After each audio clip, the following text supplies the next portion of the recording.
Welcome friends, world map के इस video lecture में आप सभी का स्वागत है। देखिए, मैप को हम जब आपको इंडियन मैप बताए थे पिछले लेक्चर में, तो आपको बहुत ही अच्छे ढंग से समझ में आया होगा। मुख्य बिंदुओं को क्लियर किए थे कि कहाँ पर क्या पॉइंट है, उसी से एग्ज़ाम में क्वेश्चन बनता है। वैसे भी आपको मैप जानना चाहिए ताकि आप संसार को आसानी से समझ सके कि कौन सी चीज़ कहाँ पर है। आइए समझते हैं मानचित्र कहते किसे हैं। देखिए, मानचित्र या मैप उसे कहा जाता है, यानी संपूर्ण पृथ्वी या उसके किसी भूभाग को कागज पर उतार देना, वैसे ही उतार देना मानचित्र कहलाता है। यानी मानचित्र की परिभाषा आप समझ सकते हैं कि पृथ्वी के किसी भूभाग को कागज पर उतार देना मानचित्र कहलाता है। मानचित्र को जो इकट्ठा किया जाता है वो एक पुस्तक में इकट्ठा किया जाता है जिसे एटलस कहते हैं।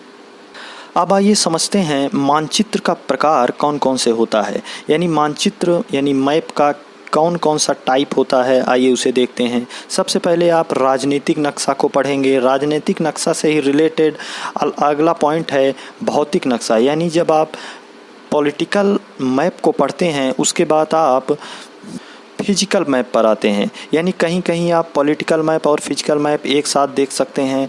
फिर उसके बाद आता है विशेष मानचित्र, यानी तीसरा जो प्रकार है मैप का यानी मानचित्र का वो है थेमेटिकल मैप। इसमें आप विशेष मानचित्र को देखते हैं।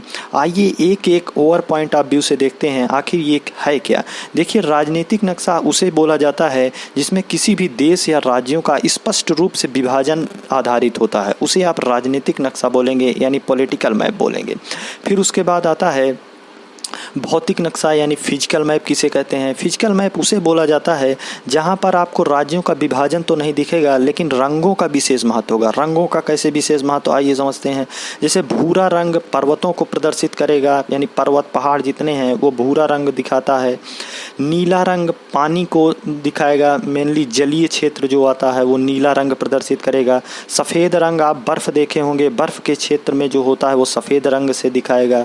हरा रंग मैदानों को प्रदर्शित करता है और पीला रंग मरुस्थल और पठार को प्रदर्शित करता है। यदि आप पर्वत, पठार और पहाड़ इत्यादि में डिफरेंस नहीं जानते हैं तो हमारा एक शॉर्ट वीडियो हम बनाए हैं, उसमें आपको बेहद ही संक्षिप्त रूप में इन तीनों का अंतर बताए हैं। तो आप मेनली रंगों का प्रकार समझ गए, यानी भूरा रंग किसे दिखाएगा, नीला रंग किसे दिखाएगा, सफ़ेद रंग किसे दिखाएगा, हरा रंग किसे दिखाएगा और पीला रंग किसे दिखाएगा।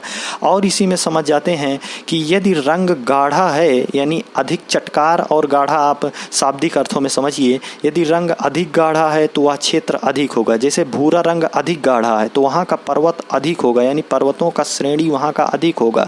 जैसे नीला रंग अधिक होगा, नीला रंग, तो वहाँ का जो जलीय क्षेत्र वो अधिक गहरा होगा। यानी गहरा का मतलब, गाढ़ा का मतलब होता है वहाँ के क्षेत्रों का विस्तार अधिक है। तीसरा जो मैप आता है वो होता है विशेष मानचित्र, यानी थेमेटिकल मैप। थेमेटिकल मैप उसे बोला जाता है जिसमें हम जंगलों को दिखाते हैं, रोड को दिखाते हैं, नदी को दिखाते हैं, रेलवे आदि को दिखाते हैं, वो हम विशेष रूप से थेमेटिकल मैप यानी विशेष मानचित्र के अंतर्गत रखते हैं। इस मानचित्र के अंतर्गत आप मानचित्र में नदियों को समझ सकते हैं, नहरों को समझ सकते हैं, पर्वत चोटियों को समझ सकते हैं, समुद्र की गहराई आदि को समझ सकते हैं। अब आइए जानते हैं मानचित्र की दिशा क्या होती है, यानी डायरेक्शन ऑफ मैप किसे कहते हैं। देखिए, मानचित्र यानी मैप की दिशा ज्ञात करने के लिए हम साइंस का थोड़ा सा यूज लेते हैं, यानी कंपास का यूज करते हैं। कंपास में मेनली उत्तर और दक्षिण दिशा पर जो ठहरता है सुइयों की दिशा है, यानी उत्तर और दक्षिण जो सुइयों की दिशा ठहर जाती है उसे हम मैप से आसानी से डायरेक्शन उसका निकाल सकते हैं। यानी उत्तर और दक्षिण यदि हमें पता चल गया तो अन्य डायरेक्शन आसानी से पता चल जाएगा। वर्ल्ड मैप में हम सबसे पहले महाद्वीप को क्लियर करेंगे। आप जानते हैं महाद्वीपों की संख्या कितनी है? 7 महाद्वीप हैं। पहले हम इन 7 महाद्वीपों को समझते हैं। देखिए, सबसे पहला महाद्वीप आता है एशिया महाद्वीप, फिर उसके बाद आएगा अफ्रीका महाद्वीप, उत्तरी अमेरिका, दक्षिणी अमेरिका, अंटार्कटिका, यूरोप और ओशिनिया। देखिए, जो 7वां महाद्वीप है यानी ओशिनिया महाद्वीप, इसे बहुत से लोग ऑस्ट्रेलिया महाद्वीप कहते हैं। क्यों कहते हैं? क्योंकि ओशिनिया महाद्वीप पर सबसे बड़ा देश जो है वो ऑस्ट्रेलिया है। देखिए, बड़े का प्रभाव ज़्यादा रहता है, इसलिए उसे ऑस्ट्रेलिया महाद्वीप के नाम से भी जाना जाता है। वैसे हम ओशिनिया महाद्वीप कहते हैं मुख्य रूप से। अब आइए समझते हैं एशिया महाद्वीप को।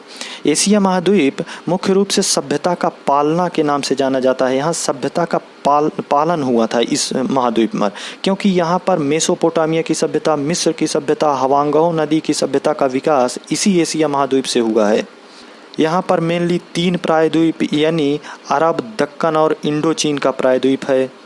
एशिया महाद्वीप में ही लैंड लॉक कंट्री आ जाता है, यानी स्थलबद्ध या भू आवेष्टित देश इसे कहा यह देश क्या होता है?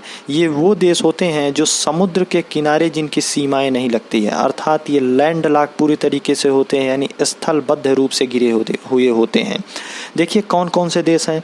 Kazakhstan, Kyrgyzstan, Tajikistan, Turkmenistan, Uzbekistan, Afghanistan, Mongolia, Nepal, Bhutan और लाओस। एक बार वीडियो को रिप्ले करके देखिएगा, आसानी से समझ में आएगा। एशिया महाद्वीप में एक पॉइंट आता है डिगो गार्सिया, यानी हिंद महासागर में। आप मैप में फाइंड आउट करिए कि हिंद महासागर में ब्रिटेन का एक द्वीप है। इस पर ब्रिटेन तथा अमेरिका दोनों की सेनाएं रहती है। मतलब हिंद महासागर में आप देखिए डिगो गार्सिया जो एक द्वीप है उसे आप फाइंड आउट करिए।